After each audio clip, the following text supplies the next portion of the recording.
ሰላም ጤና ይስጥልን የተከበራችሁ ተመልካቾቻችን የሀገር ውስጥና የባህር ማዶ ዜናዎቻችንን ከገበሬው ቴሌቪዥን ወደ እናንተ ማድረስ ጀምረናል። ወይንሸት ዘውዴና ሀብታሙ አብርሃም የዕለቱ ተረኛ ዜና አቅራቢዎች ነን። ክቡራትና ክቡራን ተመልካቾች በሀገር ውስጥ አጫጭር ዜናዎችን እንጀምራለን። ግብርና ሚኒስቴር 12.1 ሚሊዮን ኩንታል የአፈር ማዳበሪያ ተጓጉዞ ወደ ሀገር ውስጥ መግባቱን ገለጸ። ሚኒስቴሩ የ2016 በጀት ዓመት የ10 ወራት የፌዴራልና የክልሎች የጋራ የዕቅድ አፈጻጸም ግምገማ የቀጣይ ተግባራት እቅድ ላይ ውይይት አድርጓል። የግብርና ሚኒስትሩ ዶክተር ግርማ አመንቴ በዘንድሮ ዓመት 19.4 ሚሊዮን ኩንታል ማዳበሪያ መገዛቱን ተናግረው እስካሁንም 12.1 ሚሊዮን ኩንታል ማዳበሪያ ወደ ሀገር ውስጥ ተጓጉዟል ብለዋል። ይሄ በኢትዮጵያ የማዳበሪያ ግዢ ታሪክ ትልቅ ቁጥር መሆኑን ገልጸው የገባውን የማሰራጨትና ለአርሶ አደሩ የማድረስ ስራ ክልሎች በትኩረት ሊሰሩ እንደሚገባ ተናግረዋል። የማዳበሪያ ግዢው በወቅቱ በመፈጸሙ ከባለፈው ዓመት ጋር ሲነጻጸር ባነሰ ገንዘብ 6 ሚሊዮን ኩንታል ብልጫ ያለው ማዳበሪያ መገዛቱን ጠቁመዋል። ምርትና ምርታማነትን ማሳደግ የሚኒስቴሩ ቀጣይ የትኩረት አቅጣጫ መሆኑንና የዘንድሮ ክረምት ለግብርናው ዘርፍ የተሻለ መሆኑን መጠቆማቸውን የዘገበው የኢትዮጵያ ፕሬስ ድርጅት ነው። የኢኖቬሽንና ቴክኖሎጂ ሚኒስቴር ባዘጋጀው ስትራይድ ኢትዮጵያ ኤክስፖ ላይ ትኩረቱን ዲጂታል ትራንስፎርሜሽን ላይ ያደረገ ውይይት ተካሂዷል። ዲጂታል ትራንስፎርሜሽን ኢኮኖሚን ለመገንባት ለማህበራዊ ተሳትፎ፣ ለስራ ዕድል ፈጠራና የመንግስት አገልግሎት አሰጣጥን ለማሳለጥ ከፍተኛ አስተዋጽኦ እንደሚያበረክት በውይይቱ ተገልጿል። ዲጂታል 2025ን እውን ለማድረግ የዲጂታል ትራንስፎርሜሽን ካውንስል ተቋቁሞ እየተሰራ ሲሆን ይህም ወጪ ቆጣቢ አሰራርን ለመከተል ቅንጅታዊ አሰራርና የዲጂታል ትራንስፎርሜሽን እድገትን ለማፋጠን ያግዛልም ተብሏል። የቅንጅት ጉድለት፣ በቂ መሰረተ ልማት አለመኖርና የሳይበር ደህንነት የዘርፉ ተግዳሮቶች ናቸው የተባለ ሲሆን ችግሮቹን ለመፍታት መንግስትና የግሉ ሴክተር በቅንጅት ሊሰሩ እንደሚገባ ተገልጿል። የደቡብ ትብብር ጉባኤ በመካሄድ ላይ እንደሚገኝ ተገለጸም።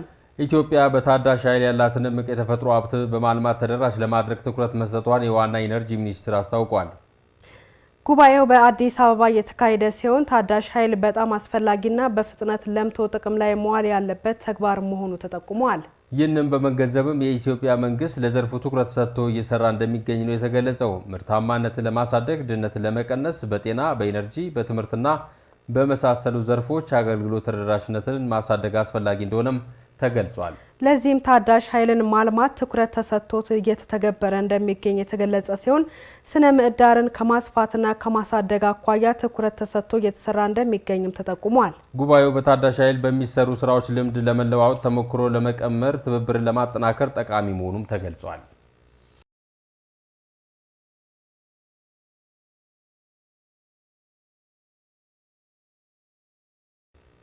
በቻይና አፍሪካ ትብብር ፎረም የኢትዮጵያ ሚናና ቀጣይ አቅጣጫዎች ላይ ያተኮረ ኮንፈረንስ ተካሄደም።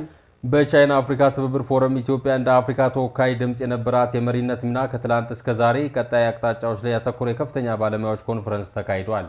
በውጭ ጉዳይ ሚኒስቴር የውጭ ጉዳይ ኢንስቲትዩት ከፍተኛ ተመራማሪና የኤስያ ፓሲፊክ ጄኔራል ዶክተር አንተነ ጌታቸው ኮንፈረንሱ የሚያተኩረው በትብብር ፎረሙ ላይ ያጋጠሙ ባሉ ተግዳሮቶችና ቀጣይ የትኩረት አቅጣጫዎች ላይ መሆኑን ጠቁመዋል። በቻይና አፍሪካ ትብብር ፎረም ሂደት ውስጥ ኢትዮጵያ ቁልፍ ተሳትፎ ያደረገች ነው። ይህንንም አጠናክራ እንደምትቀጥል ጠቅሰው ኮንፈረንሱ በርካታ የልምድ ልውውጦች ለማድረግ እድል የሚፈጥር ነው ብለዋል።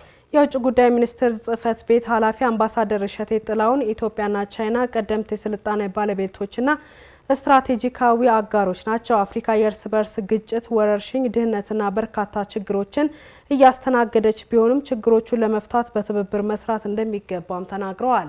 በኢትዮጵያ የቻይና ኤምባሲ አማካሪ ሚኒስቴር ያንግ ይህንግ በበኩላቸው የቻይና አፍሪካ ትብብር ፎረም ከአፍሪካ ጋር በርካታ የአጋርነት ተግባር እያከናወነ ነው። ኮንፈረንሱን የውጭ ጉዳይ ኢንስቲትዩትና በኢትዮጵያ የቻይና ኤምባሲ በጋራ ያዘጋጁት ነው። በውጭ ግንኙነት ዘርፍ ከፍተኛ ባለሙያዎችና ባለድርሻ አካላትም ተገኝተውበታል። የተወደዳችሁና የተከበራችሁ ተመልካቾች ከገበሬው ቴሌቪዥን ጋር ስላላችሁ ከልብ እናመሰግናለን። በዝርዝር ወደምንመለከተው የሀገር ውስጥ ጉዳይ አለፍን። ምርምሮች ወደ ተግባር የሚለወጡበት እድል ከተፈጠረ የህብረተሰቡን ህይወት በተጨባጭ መለወጥ አቅም እንዳላቸው ተመራማሪዎች ይገልጻሉ። በከፍተኛ ትምህርት ተቋማት የሚሰሩ አብዛኛው የምርምርና የጥናት ስራዎች ተግባራዊ እንዲሆኑ የተለያዩ የትኩረት አቅጣጫዎች ተለይተው እየተሰሩ መሆኑን የትምህርት ሚኒስቴር አስታውቋል። ተስፋዬ ገብረ ማርያም ተጨማሪ አለው። በከፍተኛ ትምህርት ተቋማት የሚሰሩ አብዛኛው የምርምርና የጥናት ስራዎች ተግባራዊ እንዲሆኑ የተለያዩ የትኩረት አቅጣጫዎች ተለይተው እየተሰራ መሆኑን የትምህርት ሚኒስቴር አስታውቋል። በትምህርት ሚኒስቴር የከፍተኛ ትምህርት ልማት ዘርፍ ሚኒስትር ዴኤታ አቶ ኮራ ጡሽኔ ለኢትዮጵያ ፕሬስ ድርጅት እንዳስታወቁት የምርምር ስራዎች ወደ ተግባር ተቀይረው ችግር ፈቺ እንዲሆኑ የተለያዩ የትኩረት አቅጣጫዎች ተለይተው እየተሰራ ነው ብለዋል።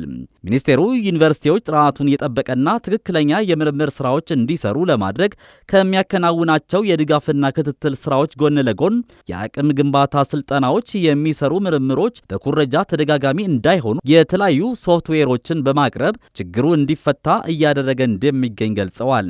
አቶ ኮራ ጥልቀት ያለው የምርምር ሐሳቦች የድህረ ምረቃ ተማሪዎች ከመምህራኖቻቸው ጋር በጋራ መስራት የሚችሉበት ቁልፍ የምርምር ፍላጎቶች ላይ ያተኮሩ አጀንዳዎች እንዲሰሩ እንዲሁም ተመራማሪዎች በተናጥል ከሚያደርጉት አሰራር በመውጣት በጋራ እንዲሰሩ ለማስቻል የፖሊሲና የአፈጻጸም ስልትና መመሪያ ተቀርጾ ወደ ስራ ገብቷል ብለዋል።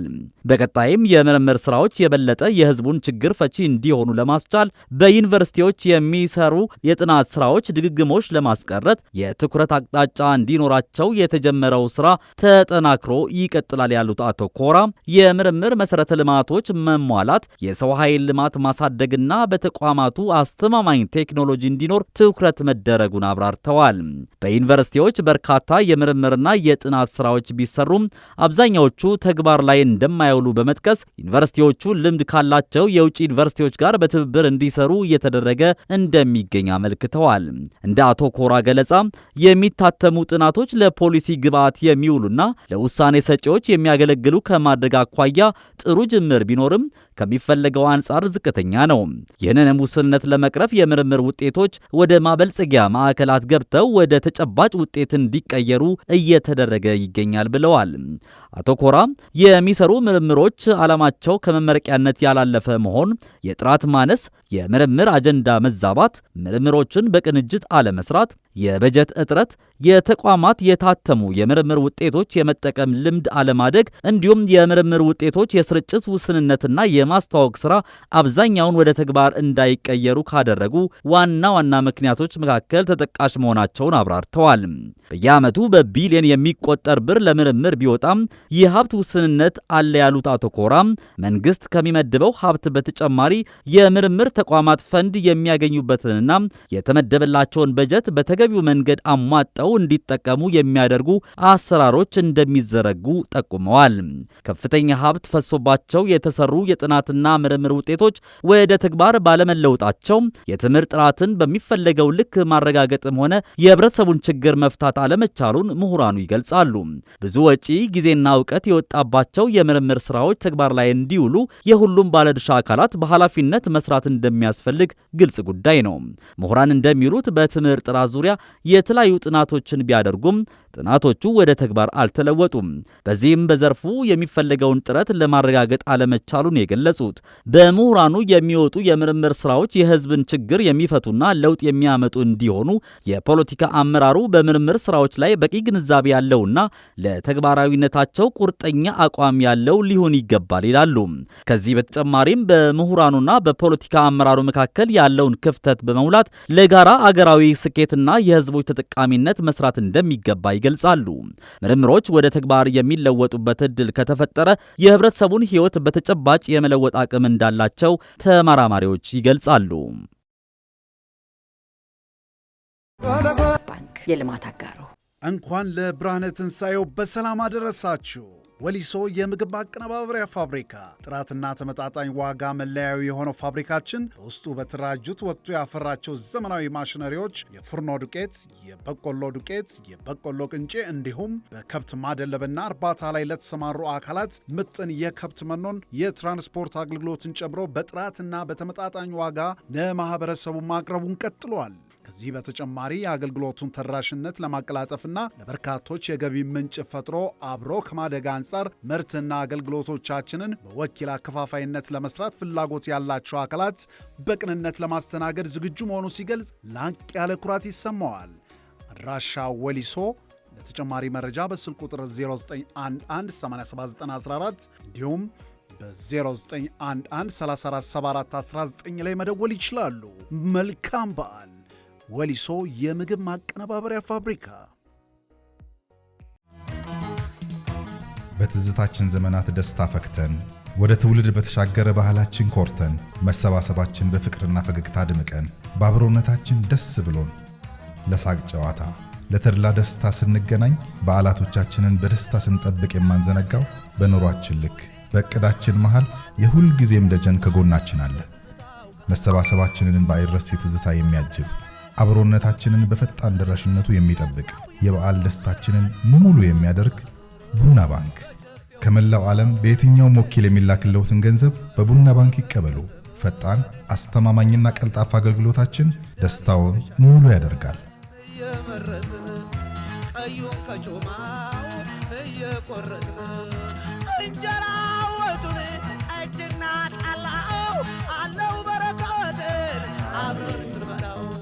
የቡና ባንክ ቤተሰብ ይሁኑ።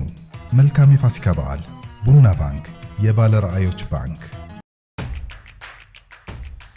ወደ መዳረሻ ጉዞ ሁሉንም ይዞ እነሆ ተጀመረ። ከቢሊዮኖች ወደ ትሪሊየን ፐርፐዝ ብላክ ግሎባል ባዘጋጀው የፐርፐዝ ብላክ ኢትዮጵያ በጋራ መዋለ ነዋይን ወደ ሥራ የማስገባት ተሳትፎ ላይ የበኩሉን መዋጮ በማድረግ ራስዎንና ወገኖን በዘላቂነት ተጠቃሚ ያድርጉ። ኑ አብረን እንስራ። ፐርፐዝ ብላክ ግሎባል፣ ፐርፐዝ ብላክ ኢትዮጵያ የሁላችን።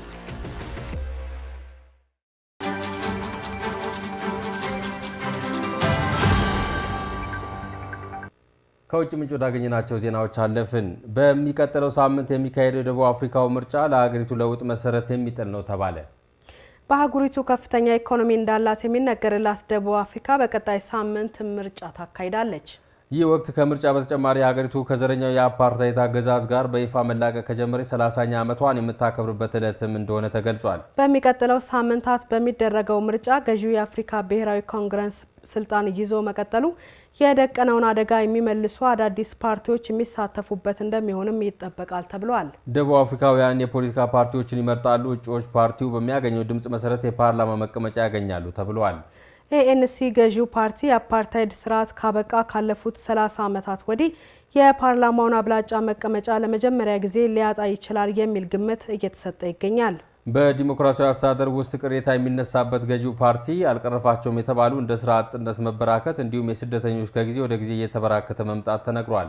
ምርጫው በሙስናና ብልሹ አሰራር ወቀሳው የበዛበት ኤኤንሲ ከሌሎች ፓርቲዎች ብርቱ ፉክክር ይጠብቋል ተብሏል። ዘገባው የቢቢሲ ነው።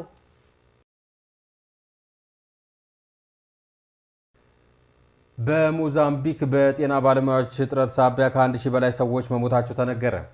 በዚህ ሳምንት ከ50 ሺህ በላይ የማህበሩ አባላትም ምቹ የስራ ሁኔታ አለመኖሩን ተናግረዋል። በአገሪቱ ጤና ባለሙያዎች ህብረት እንዳስታወቀው በርካታ የጤና ተቋማት ባለሙያዎችን መቅጠር አቁመዋል ሲል አስታውቋል። በሞዛምቢክ የአሜሪካ የጤና አሶሲዬሽን እንዳስታወቀው የሀገሪቱ ጤና ሚኒስቴር ጉዳዩን ችላ በማለቱ በየቀኑ አዳዲስ ሞት እየተመዘገበ ይገኛል ብሏል። የሀገሪቱ ነርሶችና የጤና ባለሙያዎች የሚያስፈልጋቸው የጤና ቁሳቁስ ችግሩን ውስብስብ እንዲሆን አድርጎታል ተብሏል። በሞዛምቢክ ያለው የጤና ሁኔታ እጅግ ፈታኝ ሲሆን ታማሚዎች መድኃኒትና ምግብ ማግኘት እንዳልቻሉ እየተነገረ ይገኛል። የጤና መሰረተ ልማት እጥረት የሀገሪቱን ጤና ዘርፍ ፈታኝ እንዳደረገው የተገለጸ ሲሆን ይህም 3 ዶክተሮች ለ100,000 ሰዎች ብቻ እንደሆነም ተገልጿል። የዓለም አቀፉ የጤና ድርጅት እንዳስታወቀው በሀገሪቱ የጤና ተቋማትና የጤና ባለሙያዎች እጥረት ምክንያት በርካታ ዜጎች ለእንግልትና ሞት ተዳርገዋል ማለቱን ቢቢሲ ዘግቧል። የፈረንሳዩ ፕሬዝዳንት ኢማኑኤል ማክሮን እና ከፍተኛ ኃላፊዎቻቸው ወደ ካልዶኒያ ማቅናታቸው ተነገረ። ፕሬዝዳንቱ ከፓሪስ መውጣታቸውንና ሚስጥራዊ ለሆነ የስራ ጉብኝት ወደ ካልዶኒያ መጓዛቸውን የሀገሪቱ ባለስልጣናት ገልጸዋል። ከሰሞኑ በኒው ካልዶኒያ በፈረንሳይ አቅራቢያ የተቀሰቀሰው የሀገሪቱን ብሔራዊ መንግስት ግልበጣ በርካታ ሰዎች መቁሰላቸውንና 3 ሰዎች ደግሞ መሞታቸው ተነግሯል። በዚሁም የፈረንሳዩ ፕሬዝዳንት ወደ ሀገሪቱ የተጓዙት ከፍተኛ የሀገሪቱን ዲፕሎማቶችና የመከላከያ ሚኒስትሩን ሳብስቴን ለክሩ ጨምሮ ያካተተ መሆኑ ተገልጿል። በኒው ካልዶኒያ የተቀሰቀሰው ሁከትና ግጭት በሀገሪቱ መንግስት ከፍተኛ ውጥረት የተቀሰቀሰ ሲሆን የካንካ የተባሉ ማህበረሰብ የነጻነት ትግል የሚል አመጽ እንደተቀሰቀሰ ተመላክቷል። በዚሁም የፈረንሳዩ ፕሬዝዳንት ከአውስትራሊያና ከኒውዚላንድ ጉብኝት በኋላ ወደ ኒው ካልዶኒያ ተጉዘው ለሀገሪቱ መንግስት መረጋጋትና ሌሎች የሁለትዮሽ ጉዳዮች ላይ እንደሚመክሩ ይጠበቃል ሲል የዘገበው ሲኤንኤን ነው።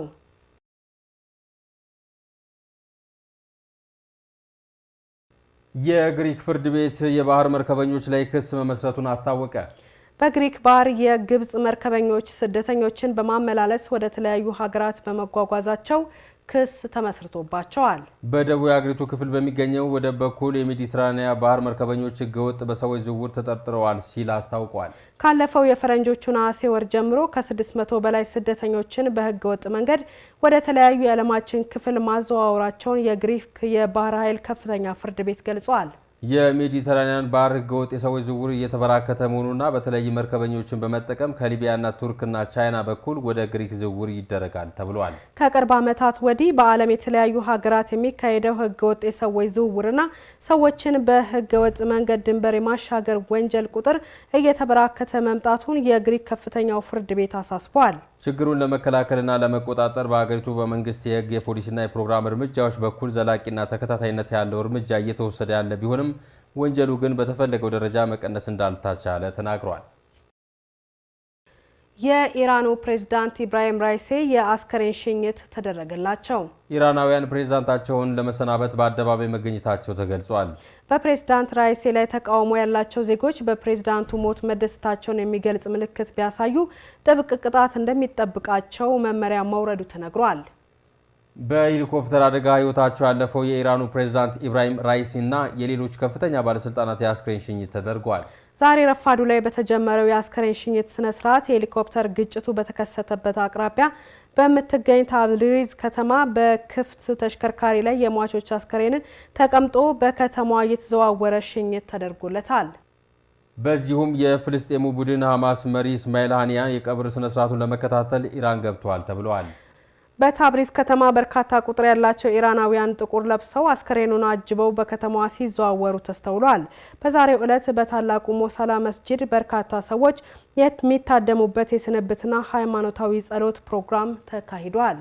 የኢራን ሃይማኖታዊ አስተዳደር ለ5 ቀናት የሀዘን ቀን አውጆ የመንግስት መስሪያ ቤቶችና ትምህርት ቤቶች ተዘግተው እስከ አርብ ድረስ የሚቆየውን የስንብትና የሽኝት ስነ ስርዓት እንዲታደሙ አዟል።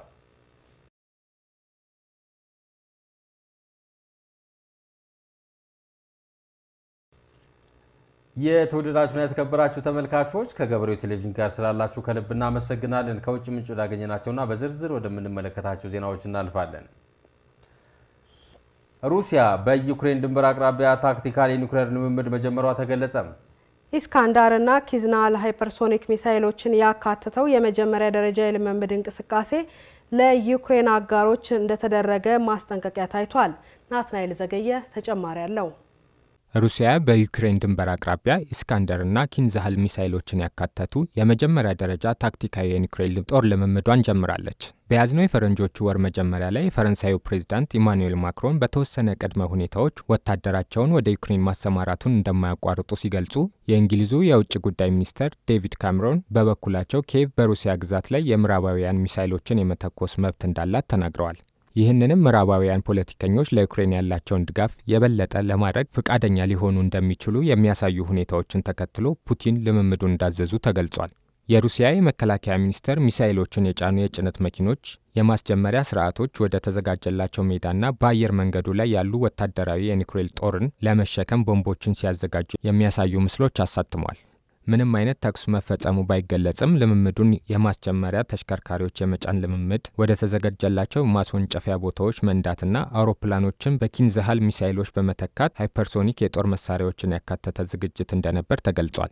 የሩሲያው ደቡባዊ ወታደራዊ ዲስትሪክት በዩክሬን ላይ ለሚሰነዝረው ጥቃት የትዕዛዝ ማዕከል ሲሆን ዋና መስሪያ ቤቱም በሮስቶቭ ኦን ዶን ከዩክሬን ጋር ካለው ድንበር 60 ኪሎ ሜትር ወይም 40 ማይል ርቀት ላይ ይገኛል። የሩሲያ መከላከያ ሚኒስቴር ልምምዱን የሚያካሂደው ትክክለኛ ቦታ ባይገልጽም ልምምዱ የተካሄደው በደቡባዊ ወታደራዊ አውራጃ እንደሆነ ተመላክቷል። ይህ ቦታም እንደ አውሮፓውያን አቆጣጠር በ2022 በዩክሬን ሙሉ በሙሉ ወረራዋን ከጀመረች በኋላ የተቆጣጠረችው ቦታ ነው። እንደ ሚኒስተሩ ገለጻ ልምምዱ የተለያዩ የኒውክሌር ክፍሎችና መሳሪያዎች ዝግጁ መሆናቸውን ለማረጋገጥ እንደተደረገና ስትራቴጂካዊ ያልሆኑ የኒውክሌር ጦር መሳሪያዎች ምላሽ ለመስጠትና ያለ ቅድመ ሁኔታ የሩሲያ ግዛትና ግዛታዊ አንድነት እንዲሁም ሉዓላዊነት ለማረጋገጥ የምዕራቡ ዓለም ባለስልጣናት በሩሲያ ላይ ቀስቃሽ መግለጫዎችና ማስፈራሪያዎች ምላሽ ለመስጠት መካሄዱን አስታውቀዋል። እንደ አልጀዚራ ዘገባ በዚህ የኒውክሌር ልምምድ ባሳለፍነው የፈረንጆቹ ዓመት ሩሲያ ታክቲካዊ የኒውክሌር ጦር መሳሪያን እንደምታሰማራ የተናገረችው ቤላሩስም ትሳተፋል ታስተላልፋለች ተብሎ ይጠበቃል። እንደ አውሮፓውያን አቆጣጠር በ2022 ሩሲያ በዩክሬን ላይ ሙሉ ወረራዋን ከጀመረች በኋላ የኒውክሌር ጦር መሳሪያዎቿን በጸጥታ ስጋት ውስጥ ለማሰማራት ዝግጁ መሆኗን በተደጋጋሚ ተናግራለች። የቀድሞ የሶቪየትና የሩሲያ ጦር መሳሪያ ቁጥጥር ባለስልጣን ኒኮላይ ሶኮቭ ለሮይተርስ የዜና ወኪል እንደተናገሩት ልምምዱ በግልጽ በዩክሬን ውስጥ ለኔቶ ሀገራት ወታደራዊ ምላሽ የመስጠት ምልክት ናቸው ብለዋል። የተለያዩ የኒውክሌር ተንታኞችም ልምምዱ በሩሲያ ፕሬዝዳንት ቭላዲሚር ፑቲን የማስጠንቀቂያ ምልክት ተደርጎ የተነደፈው የዩክሬን አጋሮች በተለይም ለኪየቭ የጦር መሳሪያና መረጃ የሰጡ ሀገራት ወደ ጦርነት ውስጥ ዘልቀው እንዳይገቡ ለመከላከል የተደረገ ነው ብለዋል። ኖርዌይ ለፍልስጤም የሀገርነት እውቅና ልትሰጥ መሆኑ ተገለጸ።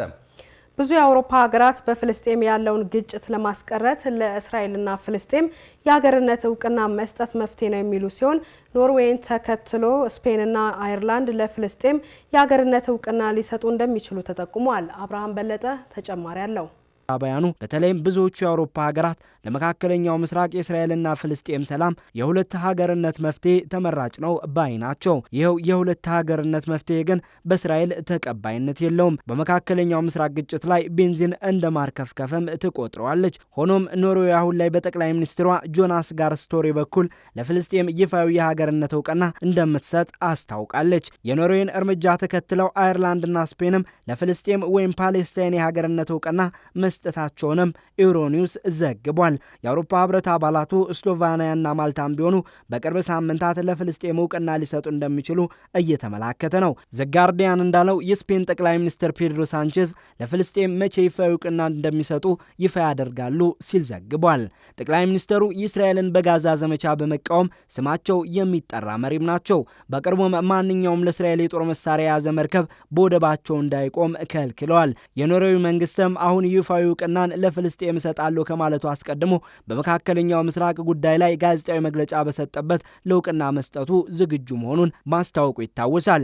ይህ ውሳኔያቸው የእስራኤልን ጭካኔ የተሞላበት የጋዛ ዘመቻን ከማውገዝ የመጣ መሆኑም ተመላክቷል። የዓለም አቀፉ የወንጀለኞች ፍርድ ቤት በቅርቡ ባወጣው ውሳኔው የእስራኤሉ ጠቅላይ ሚኒስትር ቤንጃሚን ኔታንያሁን፣ የመከላከያ ሚኒስትሩን ዮቭ ጋላንትን እንዲሁም የሐማስ መሪዎችን በሰብአዊነት ላይ ላደረሱት ጥፋትና የጦርነት ወንጀል ለማሰር ፍላጎት እንዳለው ለዚህም ዋስትና እንደሚፈልግ አስታውቋል። ኔታንያሁና የእስራኤል ዋነኛ አጋሯ የአሜሪካ ፕሬዝዳንት ጆ ባይደን ውሳኔውን በመቃወም ድርጊቱን አሳፋሪ ሲሉ ጠርተውታል። የፍልስጤም ሀገርነት ከ193 የተባበሩት መንግስታት ድርጅት አባል ሀገራት ከ140 በላዩ እውቅና አግኝቷል። ማክሰኞ የእስራኤል የውጭ ጉዳይ ሚኒስቴር እውቅናውን በመተቸት በኤክስ ወይም በቀድሞ ስሙ ትዊተር ላይ ለበለጠ ሽብርተኝነት፣ በአካባቢው አለመረጋጋትና ማንኛውንም የሰላም ተስፋን አደጋ ላይ ይጥላል ብለዋል። በሐማስ እጅ ውስጥ ያለ ዱላ አትሆኑ ሲሉም ጨምሮ ወርፏል።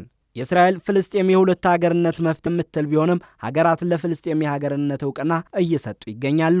እስራኤል ጭካኔ የተሞላበት የጋዛ መጠነ ሰፊ ዘመቻዋ ውግዘት ከዓለም አቀፉ ማህበረሰብ ቢበረክትበትም ቀጥለዋለች። የአይስላንድ ሀገራት በዓለም አቀፍ የባህር ሕግ ፍርድ ቤት ወርልድ ኦሽንስ ኮርት ታሪካዊ የአየር ንብረት ጉዳይ ላይ ማሸነፋቸው ተነገረ። ዓለም አቀፍ የባህር ሕግ ፍርድ ቤት ደሴቶች ለሕልውና በሚታገሉበት በዚህ ወቅት ሀገራት የቅሪተ አካላትን ነዳጅ ልቀትን በመቀነስ ውቅያኖሶችን መጠበቅ አለባቸው ብሏል። 9 ትናንሽ የደሴቶች ግዛቶች በዓለም አቀፍ የባህር ሕግ ፍርድ ቤት ታሪካዊ የአየር ንብረት ለውጥ ጉዳይ አሸንፈዋል። ሁሉም የተባበሩት መንግስታት የባህር እንቅስቃሴዎች ስምምነት ፈራሚዎች የዓለምን ውቅያኖሶች ከአየር ንብረት ለውጥ ለመጠበቅ የበለጠ መስራት አለባቸውም ተብለዋል። በዓለም አቀፍ የባህር ሕግ ፍርድ ቤት እንደሰፈረው ጽሑፍ ፍርድ ቤቱና የተባበሩት መንግስታት የባህር ሕግ ኮንቬንሽን ፈራሚዎች የባህር ላይ ብክለት፣ ከባቢ አየርን እስከ መቀየር ውቅያኖሶችን የሚጎዱ የግሪንሃውስ ጋዝ ልቀቶች እንዳይስፋፉ ብዙ ጥረቶች እያደረገ ይገኛል። አይስላንድ የውቅያኖስ ሙቀት መጨመርና የውቅያኖስ አሲዳማነት ከቅሪተ አካል ነዳጆችና ከሌሎች የሙቀት አማቂ ጋዞች ልቀት ጋር ተያይዞ በኮንቬንሽኑ መሰረት የባህር ላይ ብክለትን የተባለውን ነገር እንዲያብራራ የደሴቱ ግዛቶች ፍርድ ቤቱን ጠይቀዋል። የዓለም አቀፍ ሕግ ኮሚሽን የተቀላቀሉት 9 ግዛቶች አንቲጓና ባርቡዳ፣ ኒው ፓላው፣ ሴንት ኪትስ እና ኔቪስ፣ ሴንት ሉቺያ፣ ሴንት ቪንሴንት እና ግሬናንዲስ፣ ቱቫሉና ቫኑአቱ ሲሆኑ ባሳለፍነው የፈረንጆቹ ዓመት በ24 ሰዓት ውስጥ 2 ምድብ 4 አውሎ ንፋሶች አጋጥሟቸው እንደነበር የሚታወስ ሲሆን ከከባድና ተደጋጋሚ አውሎ አውሎ ንፋሶች በተጨማሪ የደሴቲቱ ግዛቶች ከአየር ንብረት ለውጥ የተነሳ ብዙ ለውጦችን እየተጋፈጡ ይገኛሉ። ለምሳሌ ጨዋማ የባህር ውሃ ከከርሰ ምድር ውሃ ጋር ሲደባለቅ የአትክልት ቦታዎችን ማጣትና ሌሎች ችግሮች ጋር እየተጋፈጡ ይገኛሉ። ይህን ጉዳይ ወደ ፍርድ ቤቱ ካመጡት ሀገራት መካከል አንዷ የሆነችው የአንቲጓና ባርቡዳ ጠቅላይ ሚኒስትር ጋስተን ብራውን ትንንሽ ደሴቶች በትላልቅ ብክለት አድራጊዎች ልቀት ምክንያት በሚደርስ ጉዳት ሳቢያ ችግሮች እየተፈጠሩ እንደሆነና እነሱም ለህልውናቸው ሲሉ እየታገሉ እንደሚገኙ ገልጸዋል። ጠቅላይ ሚኒስትሩ አክለው በከባቢ አየር የሚለቀቀውን የሙቀት አማቂ ጋዞችን ልቀት መቀነስ ባለመቻሉ ከፊሎቹ በቅርብ ጊዜ ውስጥ ለመኖሪያ የማይመቹ ሊሆኑ ይችላሉ ተብለዋል። ዋነኞቹ ብክለት አድራጊዎች ዓለም አቀፍ ህግን እንዲያከብሩና በእኛ ላይ የሚደርሰውን አስከፊ ጉዳት ጊዜው ከማለፉ በፊት እንዲያቆሙ እንጠይቃለን ሲሉ ስጋታቸውን ገልጸዋል። መረጃዎች እንደሚያሳዩትም የአውሮፓውያን አቆጣጠር በ1994 በ169 ሀገራት የተፈረመው ስምምነት ሀገራት የባህር አካባቢን ከበካይ ንጥረ ነገሮች ለመከላከል የሚያስችል ህጋዊ መሰረት አስቀምጠዋል። ፍርድ ቤቱም በውሳኔው የከባቢ አየር ልቀቶች ውቅያኖሶችንም እየጎዱ መሆናቸውን አምነዋል። ፍርድ ቤቱ በባህር አካባቢ ላይ ከባድና ሊቀለበስ የማይችል ጉዳት ሊያስከትል የሚችለውን ከፍተኛ አደጋ በመጥቀስ እርምጃ የመውሰድ ግዴታ እንዳለባቸው ወስኗል። ጉዳዩም በ9 ሀገራት ስም ያቀረበው የትናንሽ ደሴት ሀገራት አየር ንብረት ለውጥና የዓለም አቀፍ ህግ ኮሚሽን ከዓለም ፍርድ ቤት የተሰጠውን የምክር አስተያየት ትልቅ የህግ ድል ሲል አውስቶታል። የዓለም አቀፍ ህግ ኮሚሽን ፍርድ ቤቱ በአየር ንብረት ለውጥና በውቅያኖሶች ላይ የመጀመሪያውን የምክር አስተያየት በመስጠት ታሪክ ሰርቷል ሲል ተናግረዋል። እንኳን ለብርሃነ ትንሣኤው በሰላም አደረሳችሁ። ወሊሶ የምግብ ማቀነባበሪያ ፋብሪካ ጥራትና ተመጣጣኝ ዋጋ መለያዊ የሆነው ፋብሪካችን በውስጡ በተራጁት ወቅቱ ያፈራቸው ዘመናዊ ማሽነሪዎች የፍርኖ ዱቄት፣ የበቆሎ ዱቄት፣ የበቆሎ ቅንጬ እንዲሁም በከብት ማደለብና እርባታ ላይ ለተሰማሩ አካላት ምጥን የከብት መኖን፣ የትራንስፖርት አገልግሎትን ጨምሮ በጥራትና በተመጣጣኝ ዋጋ ለማህበረሰቡ ማቅረቡን ቀጥሏል። ከዚህ በተጨማሪ የአገልግሎቱን ተደራሽነት ለማቀላጠፍና ለበርካቶች የገቢ ምንጭ ፈጥሮ አብሮ ከማደግ አንጻር ምርትና አገልግሎቶቻችንን በወኪል አከፋፋይነት ለመስራት ፍላጎት ያላቸው አካላት በቅንነት ለማስተናገድ ዝግጁ መሆኑ ሲገልጽ ላቅ ያለ ኩራት ይሰማዋል። አድራሻ ወሊሶ። ለተጨማሪ መረጃ በስልክ ቁጥር 0911879414 እንዲሁም በ0911347419 ላይ መደወል ይችላሉ። መልካም በዓል። ወሊሶ የምግብ ማቀነባበሪያ ፋብሪካ። በትዝታችን ዘመናት ደስታ ፈክተን ወደ ትውልድ በተሻገረ ባህላችን ኮርተን መሰባሰባችን በፍቅርና ፈገግታ ድምቀን በአብሮነታችን ደስ ብሎን ለሳቅ ጨዋታ ለተድላ ደስታ ስንገናኝ በዓላቶቻችንን በደስታ ስንጠብቅ የማንዘነጋው በኑሯችን ልክ በእቅዳችን መሃል የሁል ጊዜም ደጀን ከጎናችን አለ። መሰባሰባችንን ባይረስ ትዝታ የሚያጅብ አብሮነታችንን በፈጣን ደራሽነቱ የሚጠብቅ የበዓል ደስታችንን ሙሉ የሚያደርግ ቡና ባንክ። ከመላው ዓለም በየትኛውም ወኪል የሚላክልዎትን ገንዘብ በቡና ባንክ ይቀበሉ። ፈጣን፣ አስተማማኝና ቀልጣፋ አገልግሎታችን ደስታውን ሙሉ ያደርጋል።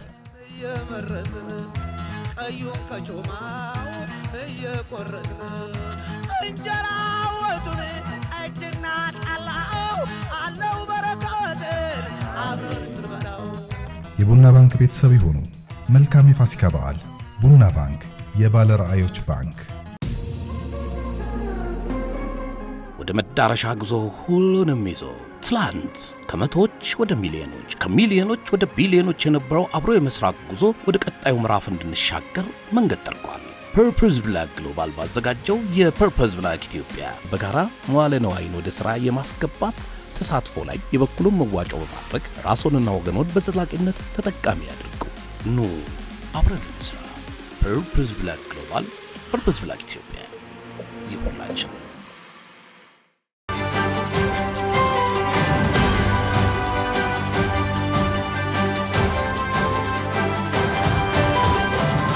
ክቡራትና ክቡራን ተመልካቾች የቢዝነስ ዜናዎች የምናቀርብበት ሰዓት ላይ ደርሰናል። የዋጋ ግሽበት ወደ 23.3 በመቶ ዝቅ ማለቱ ተገለጸ። በኢትዮጵያ ባለፉት 9 ወራት የዋጋ ግሽበት ከነበረበት ወደ በ23.3 በመቶ ዝቅ ማለት መቻሉን የፕላንና ልማት ሚኒስትር ዶክተር ፍጹም አሰፋ ተናግረዋል። ሚኒስትሯ በሰጡት ማብራሪያ የዋጋ ንረት በተለይም ለምግብ ፍጆታነት የሚውሉ ጥሬ ዕቃዎች በየጊዜው እየጨመሩ በመሆኑ በመንግስት በኩል ቢያንስ እየጨመሩበት ያለው መጠን ለመቀነስ እየተሞከረ እንደሆነ ጠቅሰዋል። የዋጋ ንረቱን ለማረጋጋት መንግስት ነዳጅና ማዳበሪያ ላይ የተለያዩ ድጎማዎችን እያደረገ እንደሚገኝ ተገልጿል። የኑሮ ውድነት፣ የስራ አጥ ቁጥር መጨመር፣ የውጭ ዕዳዎች አከፋፈል፣ የዓለም የፖለቲካ አቋም መለዋወጥ በኢትዮጵያ ኢኮኖሚ ላይ ያላቸው ተግዳሮቶች ከፍተኛ በመሆኑ በአንዳንድ ዘርፎች ላይ የታቀደውን ግብ ማሳካት አለመቻሉን ሚኒስትሯ ጠቁመዋል። የግሉ ዘርፍ ሰፊ የስራ ዕድል እንዲፈጠር በማበረታታት ትልቅ ስራ እየተሰራ ቢሆንም በበለጠ መስራት እንደሚጠበቅ ገልጸው የዘርፎች ተወዳዳሪነትና ምርታማነት አሁንም ትልቅ ስራ የሚፈልግ እንደሆነም አንስተዋል። የእንግሊዝ የዋጋ ንረት በ2.3 በመቶ ቅናሽ ማሳየቱን የሀገሪቱ ብሔራዊ ስታቲስቲክስ አስታወቀ። በእንግሊዝ ተስተውሎ የነበረው የዋጋ ግሽበት የሀገሪቱ ብሔራዊ ባንክ በወሰዳቸው እርምጃዎች ቅናሽ አሳይቷል ተብሏል። የእንግሊዝ ኢኮኖሚ በመጀመሪያዎቹ የፈረንጆቹ ሩብ ዓመት ከተጠበቀው በላይ እድገት ማሳየቱ ተገልጿል። በዚሁም አሽቆልቁሎ የነበረው የእንግሊዝ ኢኮኖሚ በማገገም ላይ ነው ተብሏል።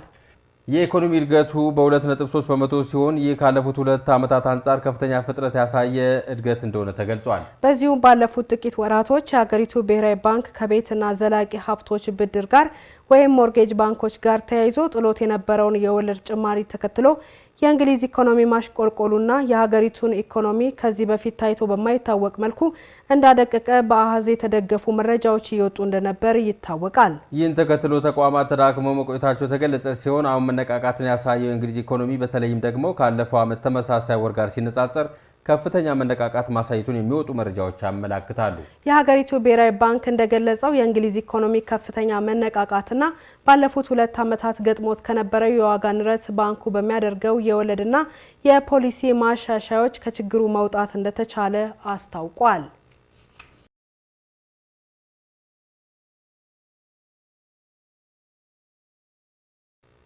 ከውጭ ምንጭ ወዳገኘናቸውና በዝርዝር ወደምንመለከታቸው የቢዝነስ ዜናዎች እናልፋለን። የሲንጋፖር አየር መንገድ ቦይንግ 777 በረራ ላይ ባልተጠበቀ የአየር ሁኔታ ምክንያት አደጋ መፈጠሩ ተገለጸ። 211 መንገደኞችና 18 የበረራ ሰራተኞች የያዘው አውሮፕላንም ለበርካታ መንገደኞች መቁሰል የአንድ ሰው ሕይወት እንዲያልፍ መዳረጉም መረጃዎች አመላክተዋል። ኢዳና ሰለሞን ዝርዝሩን አዘጋጅተዋለች። ኢየሩሳሌም አዳነ እንደሚከተለው ታቀርበዋለች። ከለንደን ወደ ሲንጋፖር ሲጓዝ የነበረው ቦይንግ 777 የበረራ ቁጥር ኤስኪው 321 አውሮፕላን በከፍተኛ የአየር ትርምስ ምክንያት አደጋ እንዳጋጠመው ተገልጿል። አውሮፕላኑ አደጋው ያጋጠመው በታይላንድ የአየር ክልል ላይ እየበረረ ሳለ እንደሆነም መረጃዎች ያመላክታሉ። በቦይንግ 777 የበረራ ቁጥር ኤስኪው 322 አውሮፕላን በጉዞ ምክንያት ባጋጠመው ያልተጠበቀ የአየር ሁኔታ ትርምስን ተከትሎም ለበርካታ መንገደኞች መቁሰል እንዲሁም ለአንድ ሰው ሕይወት ማለፍ ምክንያት ሆኗል። አደጋው በተከሰተበት ወቅት በአውሮፕላኑ ላይ 221 ተሳፋሪዎችና 18 የበረራ አባላት የነበሩ ሲሆን ጉዳት ከደረሰባቸው መካከል 7ቱ ከባድ የአካል ጉዳት ሲያስተናግዱ 32ቱ መጠነኛ ጉዳት፣ 16ቱ ደግሞ ቀላል የአካል ጉዳት አስተናግደዋል ተብሏል። በአውሮፕላኑ አደጋ ምክንያት ጉዳት ያስተናገዱ ተጓዦችን በፍጥነት ወደ ሆስፒታል ተወስደው አስፈላጊ ክትትል እንዳገኙም ተገልጿል። አደጋው ከደረሰባቸው ተሳፋሪዎች መካከል 14ቱ ከባድ የአካል ጉዳት የደረሰባቸው ሲሆን አንደኛው ሕይወቱ ማለፉም ተገልጿል። በበረራ ሕይወታቸው ያለፈው የ73 ዓመቱ እንግሊዛዊ ጄፍ ኪችን ሕይወቱን ለማትረፍ በተሳፋሪዎቹ እርዳታ የተደረገለት ቢሆንም ከ20 ደቂቃ የድንገተኛ ሕክምና እርዳታ በኋላ ሕይወቱ ማለፉ ተዘግቧል። የባንኮክ አየር ማረፊያ ኃላፊ ኪቲፖንግ ኪቲካኮርን እንደተናገሩትም ተሳፋሪውን ለሞት ያበቃው የልብ ድካም ምክንያት ነው ብለዋል። አክሎም ኃላፊው በርካታ ተሳፋሪዎች እጆቻቸው የተሰበሩ ቢሆንም አብዛኞቹ ጉዳቶች ቀላል የአካል ጉዳት መሆናቸውን ገልጸዋል። ስለ አደጋው ለሮይተርስ የተናገረው የ28 ዓመቱ ተማሪ ድዛፍራን አዝሚር እንደገለጸው አውሮፕላኑ ማዘንበልና መንቀጥቀጥ ጀመረ። በቅጽበትና ድንገተኛ ክስተትም ስለነበረ ሁሉም ተሳፋሪዎች የተቀመጡ ሲሆን ቀበቶ ያላደረጉ ተሳፋሪዎች ግን ወዲያውኑ ወደ ጣሪያ ተጋጩ። በግጭቱም ተሳፋሪዎች በሻንጣው መደርደሪያ ላይ ጭንቅላታቸው ሲመታ ቀላል የማይባል ጉዳት እንደደረሰባቸው ተመልክቻለሁ ብለዋል። ከአደጋው በኋላ ከአውሮፕላኑ የወጡ ምስሎች እንደሚያሳዩትም ወንበሮች ተበታትነዋል። የአውሮፕላኑ መገልገያ ወለሉ ላይ ተበትኗል። ፓናሎችና የቧንቧ መስመሮች ከጥቅም ውጪ ሆነው ይታያሉ። በሲንጋፖር አየር መንገድ በቦይንግ አውሮፕላን በረራ ላይ የነበሩ 229 ተሳፋሪዎችና የአውሮፕላኑ የበረራ ሰራተኞች ክስተቱ ድንገተኛና አስደንጋጭ እንደነበረም ገልጸዋል። አደጋው ከተከሰተ በኋላም አውሮፕላኑ ወደ ባንኮክ እንዲዞር ተደርጓል። በመጀመሪያው በረራ ላይ ከነበሩ 211 መንገደኞችና 18 የበረራ ሰራተኞች መካከል 143ቱ በአፋጣኝ በረራ ወደ ሲንጋፖር ሆስፒታል እንደተጓዙ የሲንጋፖር አየር መንገድ ዋና ስራ አስፈጻሚ ጎቹን ፎንግ በፌስቡክ በለቀቁት የቪዲዮ መልእክት ገልጸዋል። ቀሪዎቹ 79 ተሳፋሪዎችና 6ቱ የአውሮፕላን ሰራተኞች አሁንም በባንኮክ እንደሚገኙ አክለዋል። የተጎዱ ተሳፋሪዎችም ከተለያዩ ሀገራት ከአውስትራሊያ፣ ከማሌዥያ፣ ከእንግሊዝ፣ ከኒውዚላንድ፣ ከስፔንና ከዩናይትድ ስቴትስ የመጡ ዜጎች መሆናቸውን ሕክምና ካደረጉባቸው ሆስፒታሎች የተገኘ ዴሞግራፊክ መረጃ ያሳያል። የዩናይትድ ስቴትስ የብሔራዊ የትራንስፖርት ደህንነት ቦርድ ሊቀመንበር የነበሩት ሮበርት ሱሟልት በሲቢኤን በሰጡት ቃለ መጠይቅ መሰረት ስለ ክስተቱ ጥልቅ የሆነ ምርመራ እንደሚደረግ ገልጸዋል። አክለውም ምርመራው ከአውሮፕላኑ ውስጥ የነበሩ ሰራተኞችን ቃለ መጠይቅ ማድረግና የበረራ መረጃ መቅጃውን መገምገም መሆኑን አብራርተዋል። በአውሮፓ ህብረት የመኪና ሽያጭ በሚያዝያ ወር በ13.7 በመቶ ማደጉ ተመላከተ። የሽያጭ እድገቱ በያዝነው የፈረንጆቹ ዓመት ከፍተኛው መሆኑ ሲጠቆም የኤሌክትሪክ መኪኖች ሽያጭ እየተቀዛቀዘ በመሆኑና ለገዢዎች ከፍተኛ የወለድ ምጣኔ ፈተና መኖር ሽያጩን እንደገና እንዲያሽቆለቁል ሊያደርገው እንደሚችል የተመላከተ ነው። አብርሃም በለጠ ዝርዝሩን አዘጋጅቶታል፣ እንደሚከተለው ያቀርበዋል። አውሮፓ በኢንዱስትሪ የበለጸጉ ሀገራትን እንደመያዙ መጠን የግዙፍ መኪና አምራቾች የሚገኙበትም አህጉር ነው። በአውሮፓ ህብረት በያዝነው ዓመት በመጋቢት ወር የመኪና ሽያጭ ማሽቆልቆል ተስተውሎ የነበረ ሲሆን በሚያዝያ ወር ግን የመኪና ሽያጭ ከፍተኛ እድገት ማስመዝገቡ እየተገለጸ ነው። የአውሮፓ የተሽከርካሪ አምራቾች ማህበር ወይም ኤሲኢኤ እንዳስታወቀው በአውሮፓ ትላልቅ የመኪና ገበያዎቹ ስፔን፣ ጀርመን፣ ፈረንሳይና ጣሊያን የመኪና ሽያጩ ማደጉን ገልጿል።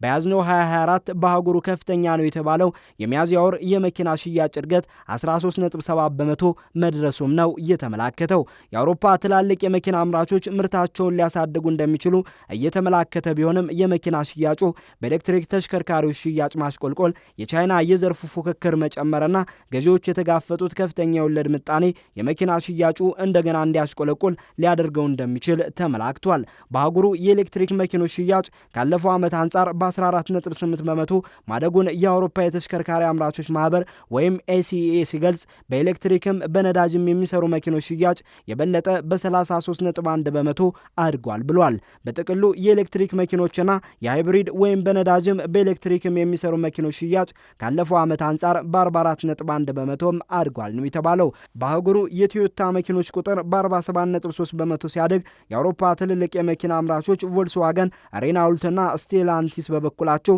በተከታታይ በ15.5 በመቶ 11 በመቶና በ1.7 በመቶ የመኪኖቻቸው ቁጥር መጨመሩ ተጠቁሟል።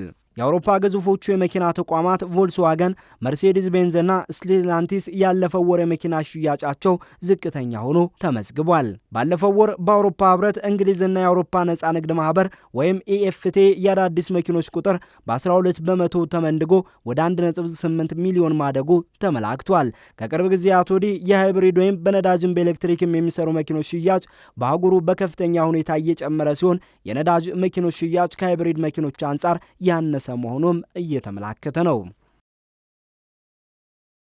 የሰሜን ኮሪያ ዘፋኞች በመተባበር ለመሪያቸው ኪም ጆንግ ኡን ፍሬንድሊ ፋዘር የተሰኘ ሙዚቃ መልቀቃቸው በዓለም አቀፍ ደረጃ እውቅና እየተሰጠው እንደሚገኝ ተገለጸ። በቲክቶክ እንዲሁም የተለያዩ ሚዲያዎች ላይ ከፍተኛ እውቅና እየተሰጠው የሚገኘው የአምባገነኑ ኪም ጆንግ ኡን ተወዳጅ መሪ ብሎ የሚያሞካሸውን ዘፈንም ደቡብ ኮሪያ በሀገሯ ላይ እንዳታስተላልፍ ማገዷ ተሰምቷል። ኢዳና ሰለሞን ዝርዝሩን አዘጋጅተዋለች፣ እንደሚከተለው ታቀርበዋለች። በሰሜን ኮሪያ ማህበረሰብ የተዘፈነው ፍሬንድሊ ፋዘር ወይም ተወዳጅ አባት ታላቅ መሪያችን እያሉ መሪያቸውን ኪም ጆንግ ኡን የሚያሞግሱበት ዘፈን በሀገሩ አልፎም በዓለም ደረጃ በቲክቶክ እውቅና እያገኘ ይገኛል። ዘፈኑም ስለ ኪም ጆንግ ኡን እንዘምር፣ በታላቁ መሪያችን እንመካለን፣ የምትሰጠን ፍቅር እንደ ባህርና እንደ ሰማይ ነው፣ ሁሌም ከጎናችን ምኞታችን እውን ታደርጋለህ ሲሉም በግጥማቸው ስለ መሪያቸው የገለጹት ዘፈን በዓለም አቀፍ ደረጃ በሚሊዮኖች የሚቆጠሩ እይታዎችን ማግኘት ችሏል። በሰሜን ኮሪያ ፍቅርና አክብሮት ያገኘው ዘፈን ግን በደቡብ ኮሪያ ከፍተኛ ትችት እያስተናገደ ይገኛል። በደቡብ ኮሪያ ዘፈኑ ከእውነታ የራቀ የፕሮፓጋንዳ መሳሪያ ነው ስትል በሚሊዮኖች የሚቆጠሩ እይታዎችን ያተረፈው ሙዚቃ በሀገሯ ውስጥ እንዳይሰማ አግዳለች። የሶል የሚዲያ ተቆጣጣሪ ይህንን ፍሬንድሊ ፋዘር ስሪቶች በማህበራዊ ሚዲያ እንዳይተላለፍ እየዘጋ መሆኑንም አስታውቋል። የሰሜን ኮሪያ ማዕከላዊ የዜና አገልግሎት መረጃ እንደሚያመላክተው ዘፈኑ በኤፕሪል ወር በዋና ከተማ ፒዮንግያን የቤቶች ልማት ፕሮጀክት መጠናቀቁን ለማክበር በተዘጋጀው ኮንሰርት ላይ ይፋ እንደተደረገም ገልጸዋል። የሰሜን ኮሪያ ፕሮፓጋንዳ አዲስ ነገር ባይሆንም የአሁኑን ግን ልዩ ያደረገው በቲክቶክ ላይ መለቀቁ እውቅና ማግኘቱ እንዲሁም የቻይና የአይነ መረብ በሆነው ባይት ዳንስ ላይ መሆኑም ነው። ዘፈኑ በዓለም ዙሪያ ባሉ ኮንተንት ወይም ይዘት ፈጣሪዎች የሙዚቃ ቪዲዮን የራሳቸው ምስል በማድረግ ዳንሶች፣ ትርኢቶችን በመጠቀማቸው መተግበሪያው ላይ ከ2 ሚሊዮን በላይ እይታዎች መሰብሰብ ችለዋል። የማህበራዊ ሚዲያ ባለሙያዎች እንደሚገልጹት ግን ይህ የፕሮፓጋንዳ አይደለም። በሰሜን ኮሪያ ሙዚቃ ላይ ምርምር የሚያካሂዱት የካምብሪጅ ዩኒቨርሲቲ ምሁር አሌክዛንደር እንደገለጹትም ይህ ተግባራቸው አምባገነን መሪውን ለመደገፍ ሳይሆን ለመንቀፍ ነው ሲሉም ገልጸዋል። ንክፈት ሆነ አድንቆት ሰሜን ኮሪያ በአልጎሪዝም ምክንያት ቪዲዮ ከታሰበው በላይ ትኩረት ማግኘት ችሏል። ሀገሪቷም በዚህ መንገድ ውጤታማ እንደሆነች ከተረዳች በዚህ ዘዴ አዲስ ይዘት በመፍጠር እንደምትጀምር የማህበራዊ ሚዲያ ባለሙያዎች ተናግረዋል። የደቡብ ኮሪያ የጸጥታ ባለስልጣናት ይህ ዘፈን በንክፈት እውቅና እያገኘ ቢሆንም ሀገሩ ላይ አሁንም እንዲተላለፍ እንደማይፈልግ አስታውቀዋል። የኮሪያ የኮሚኒኬሽን ከሰኡል ብሔራዊ መረጃ አገልግሎት ጋር በመሆን የዘፈኑ 29 ቪዲዮዎች ለማገድ ውሳኔውን ተግባራዊ አድርገውታል። የኮሚኒኬሽን ተቆጣጣሪው ቪዲዮው ኪምን ከውጭ ዓለም ጋር ለማገናኘት ያተኮረ በመሆኑ በደቡብ ኮሪያ ላይ ከሚደረግ የስነልቦና ጦርነት ጋር የተያያዘ ይዘት እንዳለው በመግለጫው ተናግረዋል። የሀገሪቱ የብሔራዊ ደህንነት ሕግ የሰሜን ኮሪያ መንግስት ድረገጾች እና ሚዲያዎች መከልከሉ ለኪም አገዛዝ መጋለጥ የሚገድብ እና ፈላጭ ቆራጭ ጎረቤቱን የሚያስተዋውቁ ባህሪዎችን የሚቀጣ በመሆኑም እገዳው አስገራሚ አልነበረም። የተወደዳችሁና የተከበራችሁ ተመልካቾች ከገበሬው ቴሌቪዥን ሲተላለፍላችሁ የነበረው ሰዓቱ ዜና የስካውኑን ይመስል ነበር። ሀብታሙ አብርሃምና ወይንሸት ዘውዴ ዜናውን በመምራት አብረናችሁ ቆይታ አድርገናል። ስለ አብሮነታችሁ ዳግም እናመሰግናለን። መልካም ጊዜ ይሁንላችሁ።